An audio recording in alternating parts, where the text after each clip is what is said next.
ಮನೋವಿಹಾರಿಣಿ.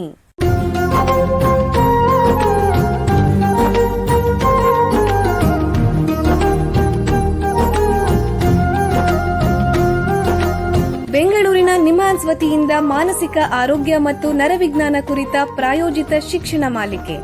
ಸಹಯೋಗ ಕರ್ನಾಟಕ ವಿಜ್ಞಾನ ಮತ್ತು ತಂತ್ರಜ್ಞಾನ ಅಕಾಡೆಮಿ, ವಿಜ್ಞಾನ ಮತ್ತು ತಂತ್ರಜ್ಞಾನ ಇಲಾಖೆ, ಕರ್ನಾಟಕ ಸರ್ಕಾರ. ಕೇಳಿ ಮಾನಸಿಕ ಆರೋಗ್ಯ ಮತ್ತು ನರವಿಜ್ಞಾನ ಕುರಿತ ಮಾಲಿಕೆ ಮನೋವಿಹಾರಿಣಿ. ನಮಸ್ಕಾರ ಶ್ರೋತೃಗಳೇ, ನಿಮಗೆಲ್ಲರಿಗೂ ಮನೋವಿಹಾರಿಣಿ ಶಿಕ್ಷಣ ಮಾಲಿಕೆಯ ಈ ಸಂಚಿಕೆಗೆ ಆತ್ಮೀಯ ಸ್ವಾಗತ.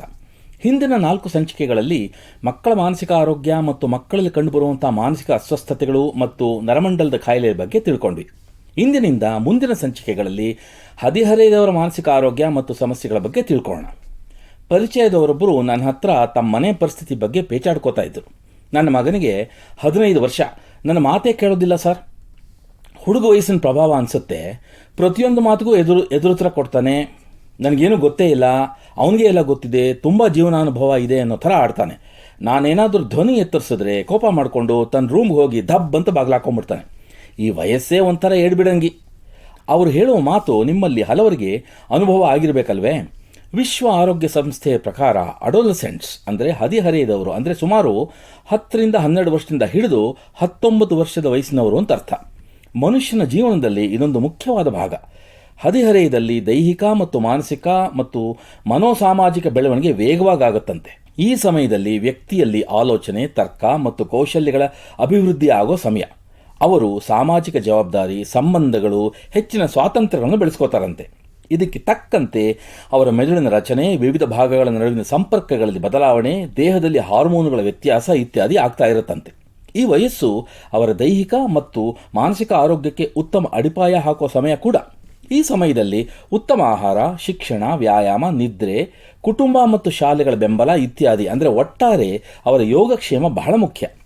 ಹಾಗೇನೆ ವಿವಿಧ ರೀತಿಯ ಮಾನಸಿಕ ಹಾಗೂ ನರಮಂಡಲದ ಕಾಯಿಲೆಗಳಿಗೆ ತುತ್ತಾಗೋದು ಕೂಡ ಈ ವಯಸ್ಸಲ್ಲೇ. ಹಾಗಾಗಿ ಇದರ ಬಗ್ಗೆ ಹೆಚ್ಚಿನ ಮಾಹಿತಿ ಎಲ್ರಿಗೂ ಅತ್ಯಗತ್ಯ. ಹದಿಹರೆಯದವರ ಮಾನಸಿಕ ಆರೋಗ್ಯ, ಯೋಗಕ್ಷೇಮ ಮತ್ತು ಮಾನಸಿಕ ಸಮಸ್ಯೆಗಳ ಬಗ್ಗೆ ನಮಗೆ ಹೆಚ್ಚಿನ ಮಾಹಿತಿ ಕೊಡೋಕ್ಕೆ ನಿಮ್ಹಾನ್ಸ್ನ ಮನೋಸಾಮಾಜಿಕ ಕಾರ್ಯ ಅಂದರೆ ಸೈಕ್ಯಾಟ್ರಿಕ್ ಸೋಷಿಯಲ್ ವರ್ಕ್ ವಿಭಾಗದಲ್ಲಿ ಸೇವೆ ಸಲ್ಲಿಸ್ತಾ ಇರೋ ತಜ್ಞರು, ಹೆಚ್ಚುವರಿ ಪ್ರಾಧ್ಯಾಪಕರಾದ ಡಾಕ್ಟರ್ ಕವಿತಾ ಜಂಗಮ್ ಅವರು ಬಂದಿದ್ದಾರೆ. ಅವ್ರನ್ನ ಸ್ವಾಗತಿಸೋಣ.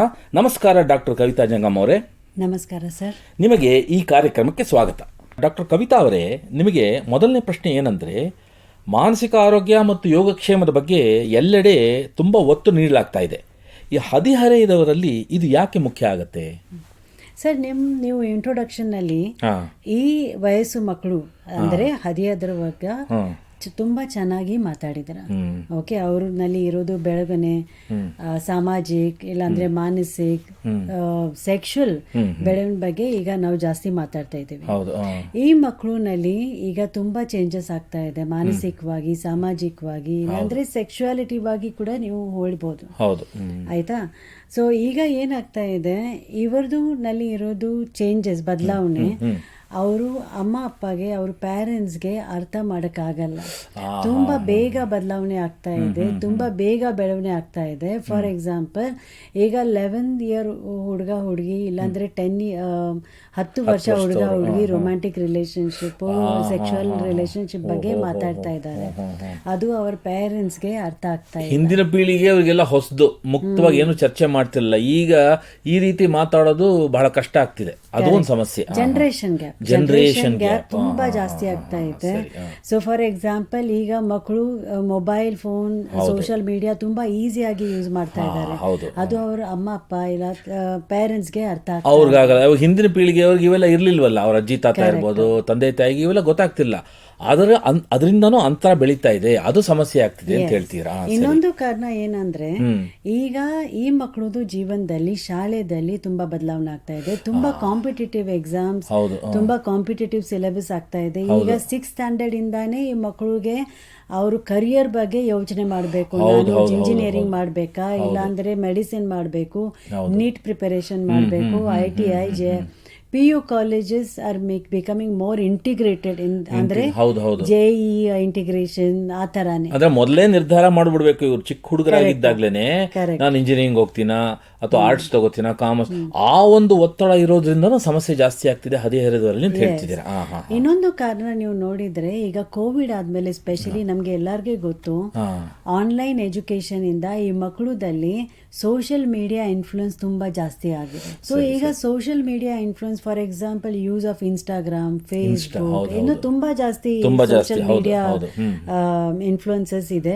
ಸೊ ಅದರಿಂದ ಏನಾಗ್ತಾ ಇದೆ, ಈ ಮಕ್ಕಳಿನಲ್ಲಿ ತುಂಬಾ ಪ್ರೆಷರ್, ತುಂಬಾ ಒತ್ತಡ ಜಾಸ್ತಿ ಆಗ್ತಿದೆ. ಇದರಿಂದ ಅವ್ರದಲ್ಲಿ ಮಾನಸಿಕ ಕಾಯಿಲೆ ಬರೋದು ಚಾನ್ಸಸ್ ಇನ್ನೂ ಜಾಸ್ತಿ ಹೆಚ್ಚಾಗುತ್ತೆ ಈ ಸಮಸ್ಯೆಗಳಿಂದ. ಸೊ ನಮ್ದು NCRB ಡೇಟಾ ನೀವು ನೋಡಿದ್ರೆ ಅದರಿಂದ 4% ಇನ್ನೂ ಹೆಚ್ಚು ಆಗಿದೆ ಆತ್ಮಹತ್ಯೆದು ಚಾನ್ಸಸ್ ಈ ಮಕ್ಕಳದಲ್ಲಿ, 4% ಇನ್ನೂ ಜಾಸ್ತಿ ಆಗಿದೆ. ಮತ್ತೆ ನಮ್ದು ನಿಮ್ಹಾನ್ಸ್ದು ನ್ಯಾಷನಲ್ ಮೆಂಟಲ್ ಹೆಲ್ತ್ ಸರ್ವೆ ನಮ್ಗೆ ಏನ್ ತೋರಿಸಿದಾರೆ ಅಂದ್ರೆ 13% ಆಫ್ ದ ಅಡಾಲಸೆನ್ಸ್ ಈಗ ಮಾನಸಿಕ ಕಾಯಿಲೆಯಿಂದ ದೊಡ್ಡ ನಂಬರ್. ಅಂದ್ರೆ ಈ ಎಲ್ಲ ನೀವು ಕಾರಣಗಳಿಂದ ಈ ರೀತಿ ಸಮಸ್ಯೆಗಳು ಉದ್ಭವಿಸ್ತಾ ಇದೆ ಅಂತ ಹೇಳ್ತಾ ಇದ್ದಾರೆ. ಹಾಗಾಗಿ ನಾವು ಹದಿಹರೆಯದವರ ಮಾನಸಿಕ ಆರೋಗ್ಯ ಮತ್ತು ಯೋಗಕ್ಷೇಮದ ಬಗ್ಗೆ ಹೆಚ್ಚು ನಾವು ತಿಳುವಳಿಕೆ ತಗೊಂಡು ಸಮಾಜ ಅದರ ಬಗ್ಗೆ ಕಾರ್ಯಪ್ರವೃತ್ತ ಆಗಬೇಕು ಅಂತ ಹೇಳ್ತಿದ್ದೀರಿ. Correct sir, correct.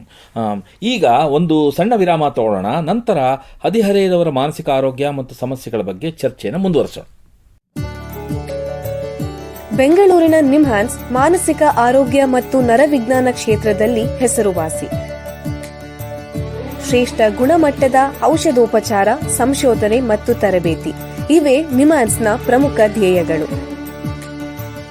ದೇಶದ ವಿವಿಧ ಭಾಗಗಳಿಂದ ಬರುವ ಲಕ್ಷಾಂತರ ಜನರಿಗೆ ಚಿಕಿತ್ಸೆ ನೀಡುವ ನಿಮ್ಹಾನ್ಸ್ಗೆ ರಾಷ್ಟ್ರೀಯ ಪ್ರಾಮುಖ್ಯತಾ ಸಂಸ್ಥೆ ಎಂಬ ಗೌರವ.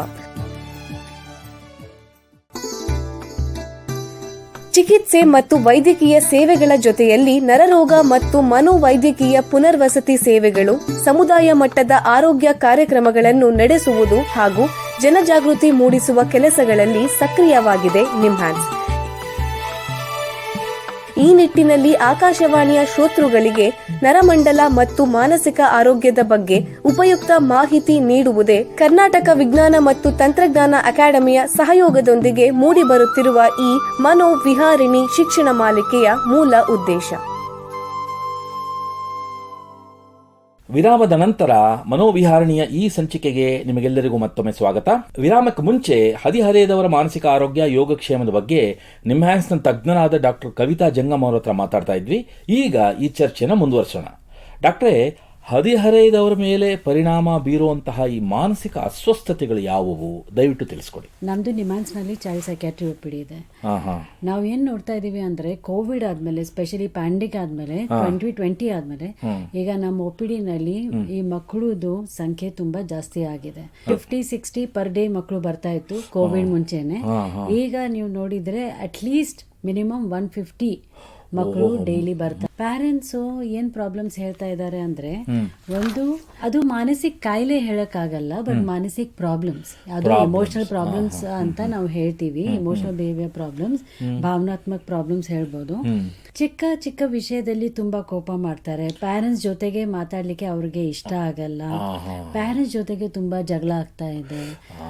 ಸ್ಕೂಲ್ನಲ್ಲಿ ಅವ್ರಿಗೆ ಧ್ಯಾನ ಕೊಡಕ್ಕಾಗಲ್ಲ. ತುಂಬಾ ಎಂಗ್ಸೈಟಿ, ಎಕ್ಸಾಮ್ ಹೋಗ್ಬೇಕಾದ್ರೆ ತುಂಬಾ ಎಂಗ್ಸೈಟಿ ಆಗ್ತಾ ಇದೆ. ಅಷ್ಟು ಎಂಗ್ಸೈಟಿ ಆಗ್ತಾ ಇದೆ ಅಂದ್ರೆ ಅದು ಭಯದಿಂದ ಅವರು ಸ್ಕೂಲ್ ಹೋಗ್ಲಿಕ್ಕೆ ತಯಾರಿಸಿ ಇಲ್ಲ.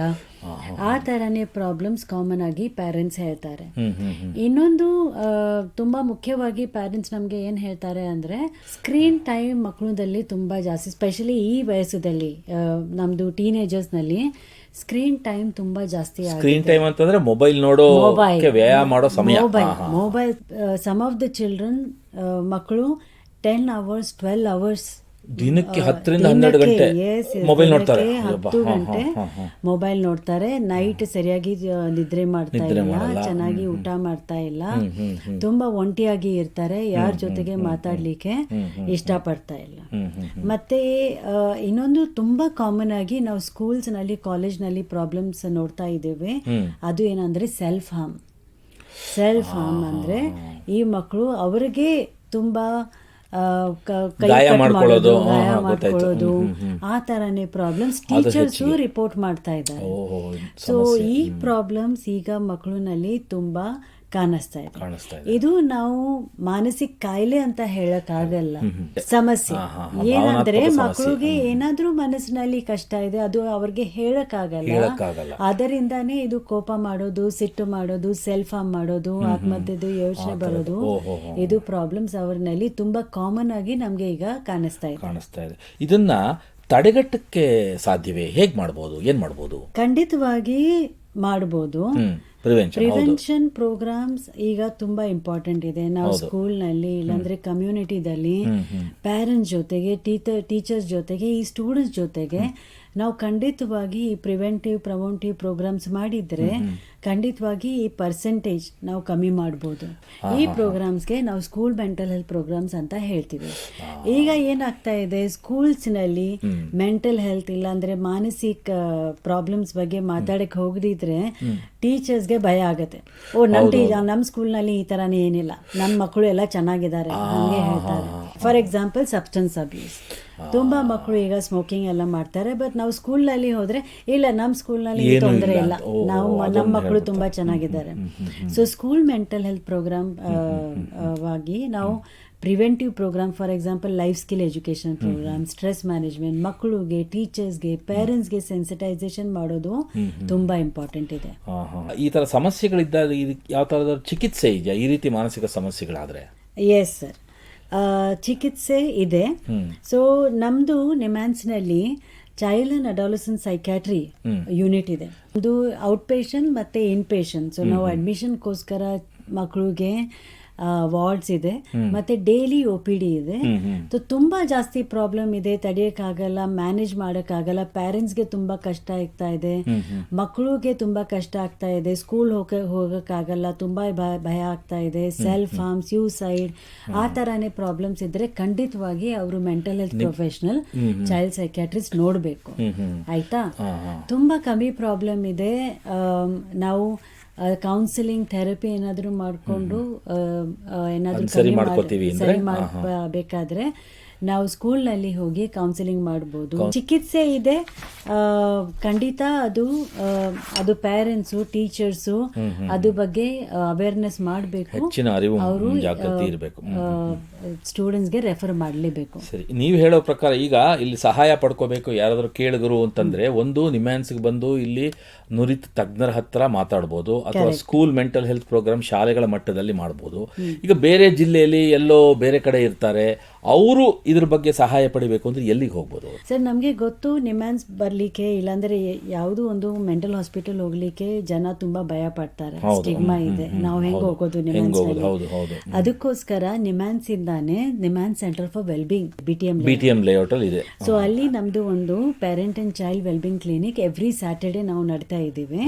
ಅಲ್ಲಿ ನಾವು ಪೇರೆಂಟ್ಸ್ಗೆ ಏನ್ ತೊಂದರೆ ಇದೆ, ಮಕ್ಕಳಿಗೆ ಏನ್ ತೊಂದರೆ, ಅವ್ರಿಗೆ ಸಮಾಲೋಚನೆ ಮಾಡೋದು, ಅದು ಎಲ್ಲ ಅವ್ರಿಗೋಸ್ಕರ ವರ್ಕ್ಶಾಪ್ ಮಾಡ್ತೀವಿ. ಟೀಚರ್ಸ್ಗೋಸ್ಕರ, ಪೇರೆಂಟ್ಸ್ಗೋಸ್ಕರ individual counselling, parents counselling, family counselling, ಈ ತರಾನೇ ನಾವು ಅದು ಮೆಂಟಲ್ ಹಾಸ್ಪಿಟಲ್ ತರಾನೇ ಇಲ್ಲ. ಅದು ತುಂಬಾ very nice simple community centre ಇದೆ, ಆಸ್ಪತ್ರೆ ಅಂತ ಅನ್ಸೋದೇ ಇಲ್ಲ. ಅದು ಒಂದು ಇದೆ. ಇನ್ನೊಂದು ಏನಂದ್ರೆ ಎಲ್ಲಾ ಡಿಸ್ಟ್ರಿಕ್ಟ್ಸ್ ನಲ್ಲಿ ಈಗ DMHP ಪ್ರೋಗ್ರಾಮ್ ಇದೆ, district mental health program states ನಲ್ಲಿ ಇದೆ.